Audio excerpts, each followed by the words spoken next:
Today I review one of the greatest comedies to come out of the year 2001. And by greatest comedy, I mean greatest comedies to someone with little boy humor. Jay and Silent Bob Strikes Back, where Jay and Silent Bob learn that a movie is being made featuring their comic book counterparts, and people online are making fun of it, so they decide to go out and stop the movie from being made. But before I get started, if you enjoy this review and you want to watch new reviews that I post every Monday and Friday, like this video and subscribe to my channel by clicking on the box right here. Now, this movie is meant for immature audiences, and I'm not at all surprised that I'm one of them, because this movie was almost as funny to me today as it was for me as a kid. And I know, I definitely shouldn't have watched this movie as a kid, but I turned out fine. The biggest factor in this movie was Jason Mewes as Jay, because Mewes was going 180 miles per hour. He was using every cuss word in the book, doing every inappropriate dance. It seemed like he never took a breath. He carried this film, and he had to, because his partner, Kevin Smith, who plays a silent Bob, was silent. So he had to do the talking for both of them. And he was incredible. He kept killing me with his jokes or his angry rants.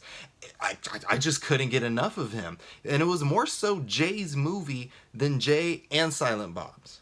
I also really enjoyed all the celebrity cameos that were in here, like Ben Affleck, Matt Damon, even Mark Hamill, and how willing they were to just be overly ridiculous for such a vulgar movie. Ben Affleck and Matt Damon especially, they're really funny when they just let themselves be.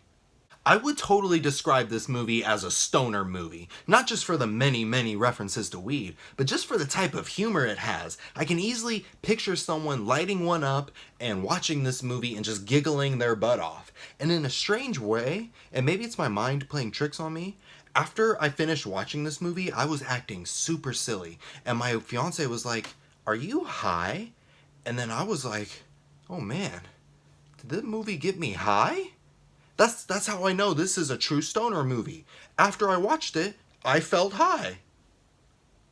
But despite this movie being funny, there were still some big issues. Some jokes were just too ridiculous, where it's more embarrassing than funny. For example, there are a few fart jokes in here, and fart jokes just don't hit me the same way that they did when I was a kid.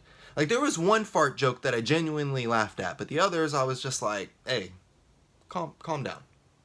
And it also has jokes that are really offensive and downright threatening at times. And I'm like, ooh, that's really scary to hear, knowing the things I know.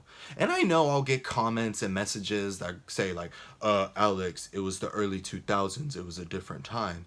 And yeah, I know, but I'm watching it now, and I still need to address it. Because the things that are said in here are pretty problematic. What if someone has never seen this movie before and they're watching it for the first time? It helps to warn them ahead of time that they might hear something really awful. That way they can mentally prepare themselves, because this movie pushes it. I'm it, and my hands are the movie.